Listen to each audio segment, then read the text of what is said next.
सलाम अलैका या रसूल सलाम अलैका या हबीब सलाम अलैका सलावतुल्लाह अलैका।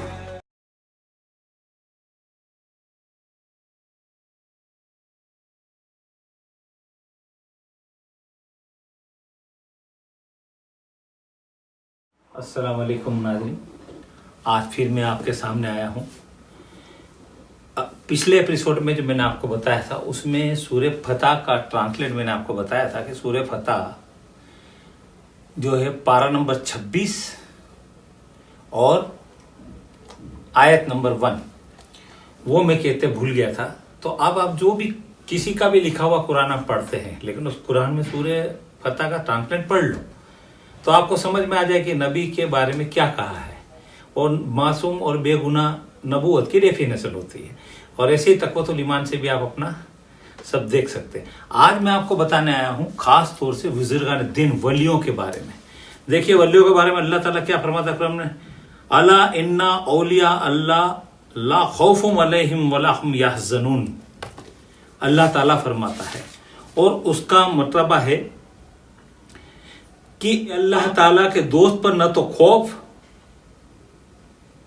तारी होगा और न ही वो गमज़दा होंगे।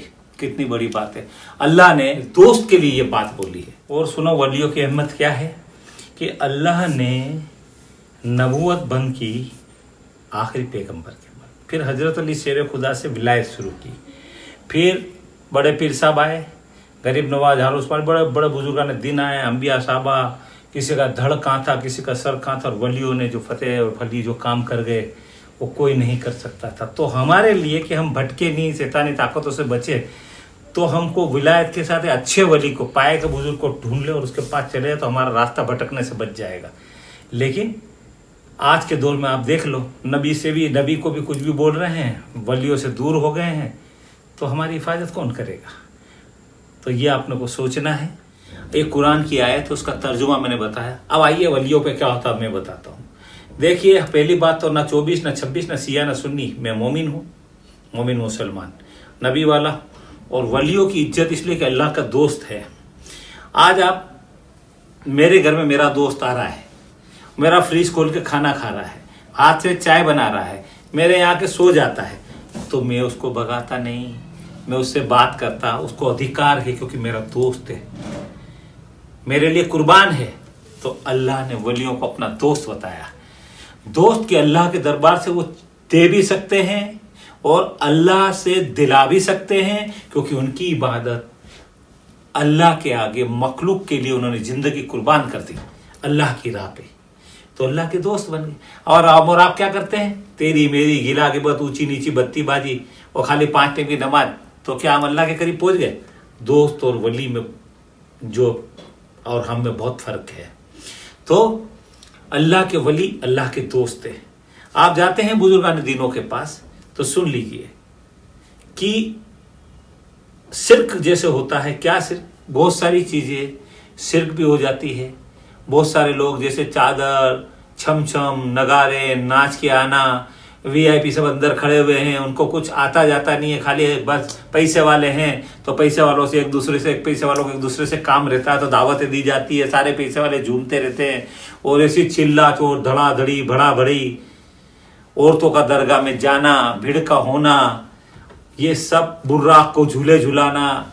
देखिए इस्लाम में शरीयत और शिर्क, बेअदबी, आशिकी में बर्दाश्त नहीं है। और अगर आशिकी में ये सब आप करते हैं तो कतई भी बर्दाश्त नहीं है। तो शिर्क की इम्तिहान हो गई, बहुत सारी चीजें मना है वो हो रही, लेकिन इसका मतलब नहीं कि वली का दर्जा खत्म होता है। और जो वली के बारे में बोलते हैं सुन लीजिए, उनको भी मैं बताता हूं कि अल्लाह ताला ने अपने वली को दोस्त कहा।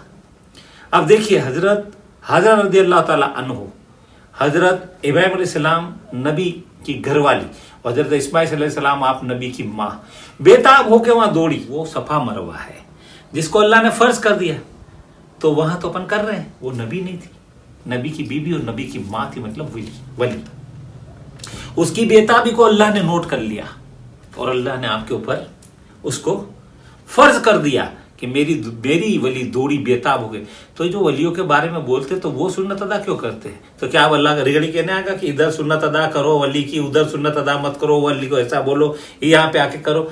ये तो करने वाले दोगले हैं। दूसरा कहते हैं सजदा अल्लाह के अलावा नहीं है, तो फिर हर बार पूरा करके तवाफ साइन करने के बाद 2 रकात जो नफिल पढ़ते हैं उसकी नियत होती है पीछे मकाम इब्राहिम, तो वहां क्यों सजदा करते हैं? दोगले। तो दोगलों की कमी नहीं है। नबी ने बताया 72 फिर के वो सब आ गए हैं। आप किसी को रिपेयर नहीं कर सकते, मैं भी नहीं कर सकता। मेरा काम है आज की जनरेशन को समझाना कि देखो समझो कि नबूवत, नबी क्या है, वली क्या है। अब आइए एक बात बताता हूं मैं आपको कि वली के यहाँ इस तरीके की बातें करना कि सजदा करते हैं, तो आप मुझे बताइए, मान लीजिए कि किसी के पैर में लग गई, वो ऊपर टेबल पे बैठ रहा, आप नीचे उसकी सफाई कर रहे हैं, तो ये सजदा हो गया। किसी का कांटा लग गया, निकाल रहे हो, सजदा हो गया। मान लीजिए कि आपके पैसे गिर गए किसी के पैर पे, आप उठाने गए तो सजदा हो गया। मान लीजिए आप बाइक से जा रहे हो कि ऐसी जगह गिर पड़े जहां सिर के वहां पे सिर नीचे हो गया, तो क्या सजदा हो गया? एक बात ध्यान रख लीजिए, सजदे की नियत होती है मेरे बच्चों। सजदे में जब तक आप बोलेंगे कि मैं ये मुकम्मल कुरान का सजदा कर रहा हूं, करना पड़ता है। फजर की नमाज पे फजर की नियत होती है, जोहर की नमाज पे जोहर की नियत होती है, असर की नमाज पे असर की नियत होती है, मगरिब की नमाज पे मगरिब की नियत होती है, अवाबिल की नमाज में अवाबिल की नियत होती है, ताजुद की नमाज में ताजुद की नियत होती है। अगर आप सलातुन तस्बीह पढ़ते तो उसकी नियत होती है, ईशा की नमाज पढ़ते तो ईशा की नियत। मतलब बिगर नियत के आपका सजदा नहीं। नंबर 1। नंबर 2, सुबहाना रब्बियल अजीम और सुबहाना रब्बियल आला नहीं पढ़ोगे जब तक सजदा नहीं।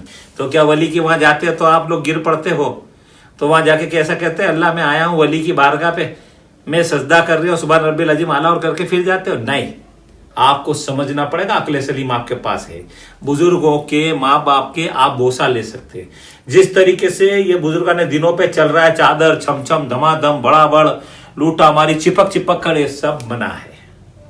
औरतों का जाना, बुजुर्गाने दिन दरगाह छोड़ के चले जाते हैं। औरतें जब अंदर घुसती है तो बुजुर्गाने दिन दरगाह छोड़ देते हैं। तो जब पट खुलता है तब बुजुर्गाने दिन अंदर नहीं होते, और जब पट बंद होता तब आते हैं। ये सारे शिर्क, वलियों की बेहुरमती करने वाले आ गए, नबी के बारे में कुछ भी बोलने वाले 72 फिर के आ गए। तो इसलिए वर्ल्ड में हालात खराब है। आपको बता दूं कि बुजुर्गों की बारगाह में जाओ तो अदब इसको कहते हैं कि 40 फीट दूर खड़े रहना है। गौसे पाक रज़ी अल्लाह ताला अन्हु ने मुर्दों को ठोकर मार के जिंदा कर दिया, क्या जलाल है। तो आप बुजुर्गों के वहां जाओ तो 40 फीट दूरी से अदब के साथ खड़े रहो, क्योंकि अदब बहुत जरूरी है। और बुजुर्गाने दिनों पे हमें जाते हैं तो अदब के साथ हमें ये है कि हम सूरह मुल्क के या दरूद पाक है, यासीन शरीफ है, सब पढ़ के उनकी रूह पाक को खिदमत अक़दस में पेश करना चाहिए। प्लस उनसे दुआ करना चाहिए कि अब अल्लाह के दोस्त है, अल्लाह के वली, अल्लाह से दुआ कर दीजिए, क्योंकि वो अल्लाह से दुआ करेंगे तो अल्लाह जल्दी सुनेगा। और अल्लाह से कहना चाहिए कि अल्लाह तेरे प्यारे वली की बारगाह, दोस्त की बारगाह में खड़ा हूं, उनके सदका है तो फिर मुझ पर करम फरमा। तो आसान हो जाता है, क्योंकि बुजुर्गाने दिन अल्लाह के दोस्त, अल्लाह के वली है। समझ में आ गई? और आपके अंदर इत्तेफाक नहीं बनेगा कि नबी पहले ही कह चुके एक नहीं होंगे तो नहीं होंगे। अब आइए मैं आपको बता दूं कि आज की जनरेशन को मैं बार बार इसलिए ये हिदायत देता हूं क्योंकि आज आपके हाथ में नैया है। आज आप हलाल कमाओ और हलाल के रास्ते पे चलोगे तो सारे रास्ते खुद ब खुद खुल जाएंगे, और हराम कमा के आओगे तो हराम के रास्ते आपके खुल जाएंगे।